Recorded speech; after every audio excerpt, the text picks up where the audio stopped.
लोकसभा के पटल पर गुरुवार को रखी गई इस रिपोर्ट में महंगाई पर सरकार की नाकामी की कहानी लिखी है।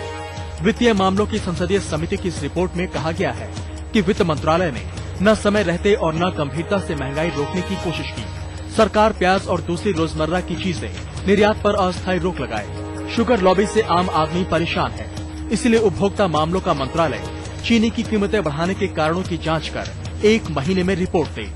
केंद्र सरकार राज्यों को जमाखोरी के खिलाफ विशेष अभियान चलाने का निर्देश दे। गवर्नमेंट की जो पॉलिसी है वो शुगर लॉबी को या शुगर के मालिकों को जो है कहीं न कहीं बढ़ावा दे रही है। लेकिन कांग्रेस कहती है कि हमारी कोशिशें जारी हैं। पूरी तरह स्टेप्स लिया है महंगाई रोकने के लिए। सवाल तो यही उठता है कि जादू की छड़ी घुमाए भी तो कौन, ताकि आम आदमी को महंगाई की आंसू न रोना पड़े। कैमरामैन राजीव श्रीवास्तव के साथ अमिताभ सिन्हा, दिल्ली, आज तक।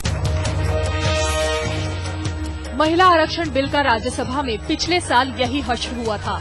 अब जब स्थायी समिति की रिपोर्ट लोकसभा में रखी जा रही थी तो विपक्ष के कई नेता ऐसे भड़के मानो बिल पास ही हो गया हो। बिल पर विचार के लिए बनी संसदीय स्थायी समिति ने मौजूदा बिल को ही मंजूरी दे दी। इसमें लोकसभा और विधानसभा में 1/3 सीटें देने के साथ अनुसूचित जाति और जनजाति की महिलाओं के लिए 1/3 सीटें आरक्षित करने की वकालत की गई है। लेकिन पिछड़े वर्ग की महिलाओं को आरक्षण न देने के मुद्दे पर बिल का विरोध हो रहा है। महिला आरक्षण का हम लोग विरोध करते हैं और इसका विरोध हम लोग सदन में करेंगे। हम अपोज करते हैं, करते रहे, अपोज करेंगे। वैसे सरकार को भरोसा है कि विरोध के बावजूद अगले सत्र में बिल पास करा लिया जाएगा।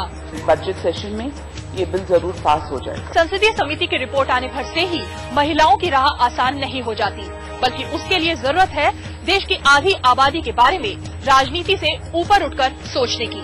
सुमित अवस्थी के साथ रीमा पराशर, दिल्ली, आज तक।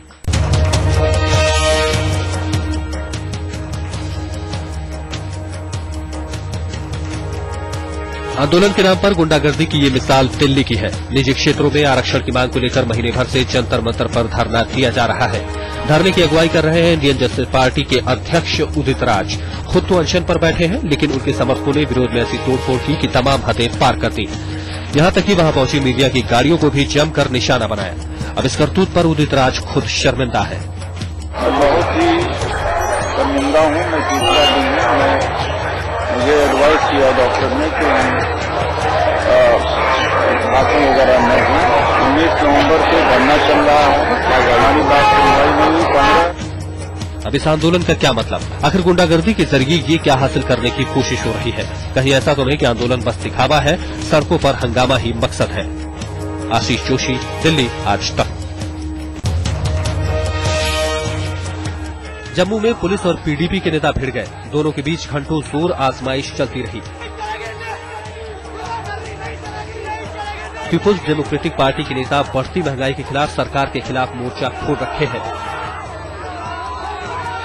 इसी सिलसिले में जब वो प्रदर्शन करते हुए राजभवन जा रहे थे तो रास्ते में पुलिस के साथ उनकी कई बार धक्का मुक्की हुई। पीडीपी नेताओं का आरोप है कि जब से उमर अब्दुल्ला की सरकार आई है तब से राज्य में महंगाई बढ़ती ही जा रही है। और जो हमारे बॉर्डर के रहने वाले लोग हैं, ना तो उनको बीज मिल रहा है, ना उनको खाद मिल रही है किसानों को। और उसके अलावा जो बढ़ती हुई महंगाई जो है, ये हर गरीब आदमी जो है ये उसके लिए अपनी रोजी रोटी खाना मुश्किल हो गया है। बाद में पीडीपी नेताओं ने राजभवन के बाहर प्रदर्शन किया और राज्यपाल को मेमोरेंडम दिया, जिसमें फौरन महंगाई को काबू में करने की मांग की गई है। अश्विनी कुमार, जम्मू, आज तक। पर्यावरण पर दुनिया भर के तमाम मुल्कों की कोपेनहेगन सम्मेलन की नाकामी अब तय हो गई है। अभी तक ऐसा मसौदा तैयार नहीं हो पाया है जिस पर तमाम मुल्क मुहर लगा सके। आनन फानन में डेनमार्क ने जो नया मसौदा तैयार किया उस पर भारत सहित तमाम विकासशील देशों की प्रतिक्रिया बताने के लिए काफी है कि 2 हफ्ते के सम्मेलन से अब कोई उम्मीद नहीं है। लेकिन अमेरिका ने अब भी उम्मीद नहीं छोड़ी है। अमेरिकी विदेश मंत्री हिलेरी क्लिंटन ने COP15 में हिस्सा लेने आए मुल्कों को नसीहत दी।